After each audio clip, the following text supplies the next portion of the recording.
Hello everyone. ಪ್ರಶ್ನೆ ಸಂಖ್ಯೆ 34. ದುಂಡನೆಯ ಹಳದಿ ಬಣ್ಣದ ಬೀಜಗಳನ್ನ ಬಿಡುವ ಕ್ಯಾಪಿಟಲ್ R ಸ್ಮಾಲ್ ಸಸ್ಯಗಳನ್ನ ಸ್ವಕೀಯ ಪರಾಗಸ್ಪರ್ಶಕ್ಕೆ ಒಳಪಡಿಸಲಾಗಿದೆ. ದ್ವಿತಳೀಕರಣದ F2 ಪೀಳಿಗೆಯಲ್ಲಿ ದೊರೆಯುವ ಫಲಿತಾಂಶವನ್ನ ಚೆಕ್ಕರ್ ಬೋರ್ಡ್ನ ಸಹಾಯದಿಂದ ವ್ಯಕ್ತಪಡಿಸಿ ಅಂತ ಇದೆ. ಇಲ್ಲಿ ಆಲ್ರೆಡಿ ಕೊಟ್ಟಿದ್ದಾರೆ ನೋಡಿ, capital R small r, capital Y small y. Okay, ಇಲ್ಲಿ ದ್ವಿತಳೀಕರಣದ ಪ್ರಯೋಗ ಅಂತ ಹೇಳ್ತೇವೆ ನಾವು. ಇಲ್ಲಿ ಇದನ್ನ ಸ್ವಕೀಯ ಪರಾಗಸ್ಪರ್ಶಕ್ಕೆ ಒಳಪಡಿಸಿದ್ದಾರೆ. Capital R small r, capital Y small y. ಇದನ್ನ ನಾವೇನ್ ಮಾಡ್ಬೇಕು, ಚೆಕ್ಕರ್ ಬೋರ್ಡ್ನ ಸಹಾಯದಿಂದ ಈ ಹಂತದಲ್ಲಿ ದೊರೆಯುವಂತಹ ಒಂದು ಸಸ್ಯಗಳ ವಿಧಗಳನ್ನ ತೋರಿಸ್ಬೇಕು ಅಲ್ವಾ. ಇಲ್ಲಿ ಕ್ಯಾಪಿಟಲ್ ಆರ್ ಮತ್ತೆ ಲಿಂಗಾಣುಗಳು ಯಾವ ರೀತಿಯಾಗಿ ಉಂಟಾಗುತ್ತೆ ನೋಡಿ.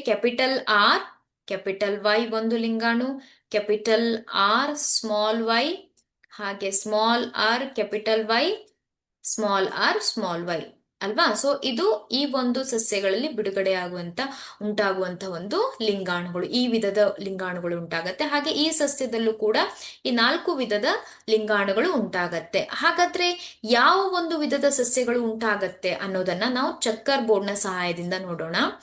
ನೋಡಿ, ಇಲ್ಲಿ ಲಿಂಗಾಣುಗಳನ್ನ ಬರೆಯಲಾಗಿದೆ.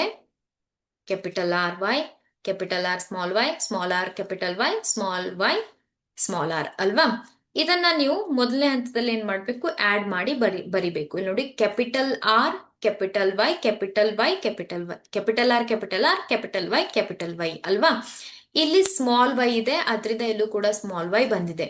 ಇಲ್ಲಿ ಕ್ಯಾಪಿಟಲ್ R ಮತ್ತೆ ಕ್ಯಾಪಿಟಲ್ Y ಇದ್ರೆ ಆ ಒಂದು ಸಂಯೋಜನೆಯಲ್ಲಿ ಅದು ದುಂಡನೆಯ ಹಳದಿ ಬಣ್ಣದ ಸಸ್ಯವನ್ನ ಉತ್ಪತ್ತಿ ಮಾಡುತ್ತೆ. ಕ್ಯಾಪಿಟಲ್ R ಒಂದೇ ಇದ್ರೆ ಅದು ದುಂಡನೆಯ ಹಸಿರು ಬಣ್ಣ ಸ್ಮಾಲ್ y ಇದ್ರೆ ಅಲ್ವಾ. ಇಲ್ಲಿ ಸ್ಮಾಲ್ ಅನ್ನುವಂಥದ್ದು ರಿಸೆಸಿವ್ ಕ್ಯಾರೆಕ್ಟರ್ ಅನ್ನ ತೋರ್ಸತ್ತೆ. ಹಾಗಾದ್ರೆ ಈ ಒಂದು F2 ಹಂತದಲ್ಲಿ 9, 1, 2, 3, 4, 5, 6, 7, 8, 9 ದುಂಡನೆಯ ಹಳದಿ ಬಣ್ಣದ ಸಸ್ಯಗಳು ಉಂಟಾಗಿದೆ ಅಲ್ವಾ. ಹಾಗಾದ್ರೆ 3 ದುಂಡನೆಯ ಹಸಿರು ಬಣ್ಣ, ಇಲ್ಲಿ ನೋಡಿ, ಕ್ಯಾಪಿಟಲ್ R ಇದೆ ಅಲ್ವಾ. ದುಂಡನೆಯ ಹಸಿರು ಬಣ್ಣ.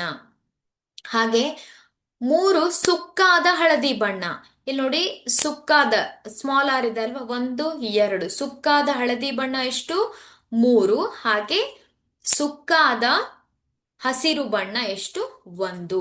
ಈ ರೀತಿಯಾದಂತಹ ಅನುಪಾತದಲ್ಲಿ ಸಸ್ಯಗಳು ಉಂಟಾಗತ್ತೆ. ಇದನ್ನ ನೀವು ಚೆಕ್ಕರ್ ಬೋರ್ಡ್ನ ಸಹಾಯದಿಂದ ಈ ರೀತಿಯಾಗಿ